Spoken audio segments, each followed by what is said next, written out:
these two have like the hidden pajama. This one's really the hidden pajama top, or hidden pajama shorts, and that peignoir. So maybe it's also kind of being influenced by Mad Men, and like Betty Jekyll came out in the peignoir. Do you buy them or do you? Both. I'm kind of giving them, and I buy them too. So some of them come from eBay, and some of them come from relatives too.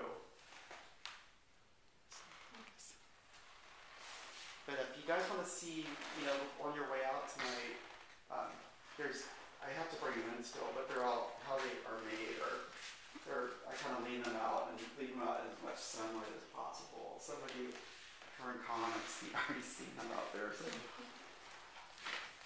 Forgive me if I'm fixated on their disappearance, but what is your documentation?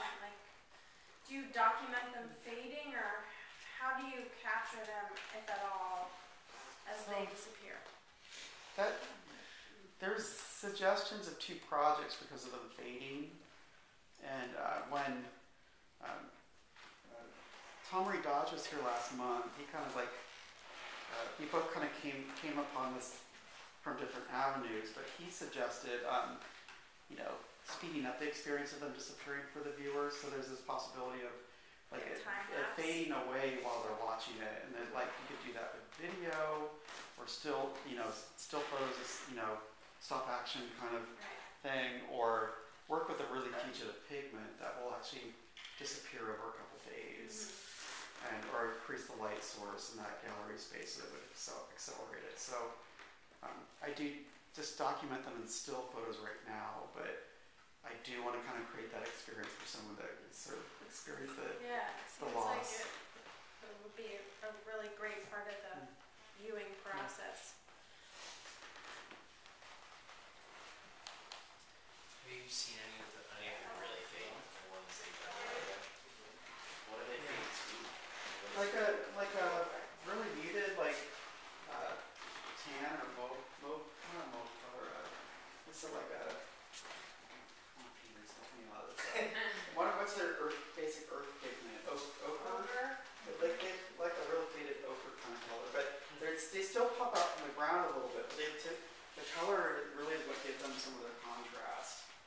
So, and by the way, these most of these, the ones that I've done here, took about 9 days to do. Each one, except for this one here. This one took about 5.5 hours to make. How do you know? It was exposed. Because the whole paper is generally this color when I start off, and so I pay attention to the color of the ground. And at some point, the ground doesn't really change much anymore. And then at that point, I'll give it an extra day or two. But when that brown got considerably lighter in just that day, I knew I really wanted to. There was actually more content here that I lost. There was a peignoir that was really thin. You can still kind of see some hints of it, and so I pulled it in. I was like, I gotta, block the light a little bit better, and I lifted it up, and it was done. So that one I was a real surprise, and it was because I really haven't done many green ones.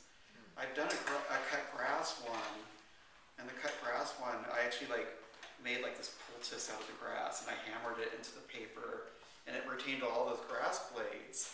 And that one took about 2 years to fade, and I just lost the last bit of green in that one. Have you ever considered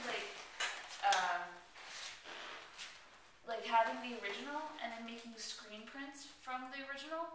Because the screen printing process is still a photographic process, and I think it's an interesting thing. So after the original is faded, you have these screen prints of the original. It's kind of like a second generation of it or something. So re-photograph it, make it scan it and then put it onto a silk screen and then silk screen it. And use a screen print as to do it color, or? Yeah. Is there something to fix it? That would be dye technology. So we have a couple of people in here.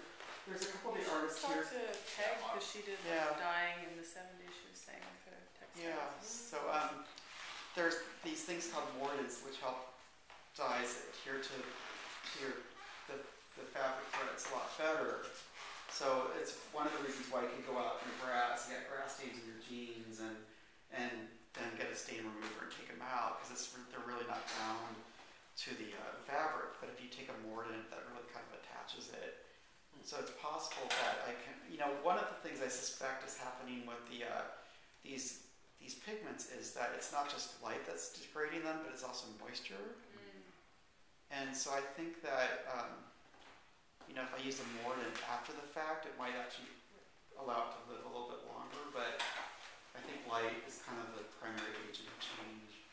Yeah. It's kind of nice though, right? It sort of gives you the image, but then it also takes it away. Seems true to life. I like how the process of making them seems to destroy them.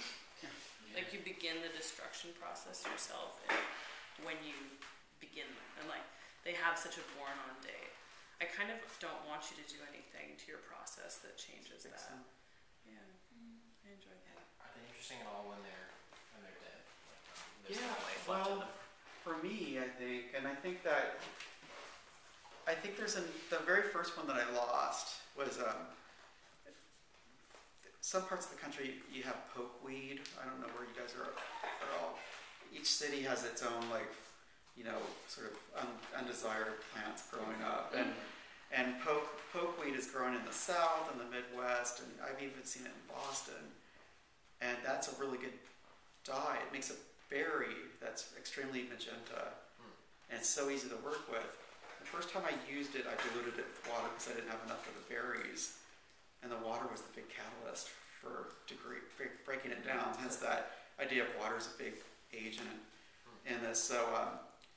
So I made one of my first ones with pokeberry in 2010, and then I went away to a residency like 10 months later, and I came back and pulled it out to look at it, and this is one that I cut with water, and I pulled it out and all the color was gone. It was just like, I just missed a breath, or it's just like, what happened?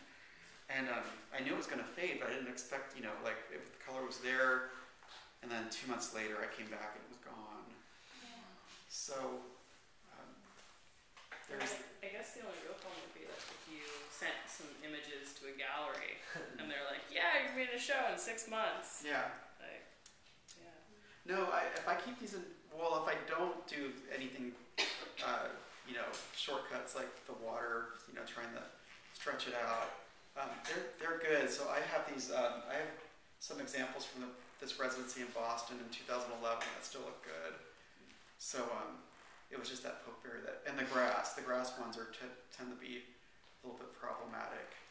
There are people that work with spinach and like the shard that's out there that I've seen their work fade during the exhibition. So I have a friend that runs a gallery in Dayton, and is at a college, and there was some work that came in that was made with frozen spinach, and he had to pull it early because it was fading too quickly. So, and I think the artist was okay with that. So they were frozen spinach. They were with botanical subject matter. Maybe you can make something like a calendar, so those that are in the back, they'll be dark, and when the first one fades. Oh. Whoa. That's so cute. Yeah, I definitely had someone come up to me at a show and say, "You'll never sell one of these." There's just one person that said that to me, and it's like, Okay. So, but yeah, but maybe I'll sell a video of them or something like that. So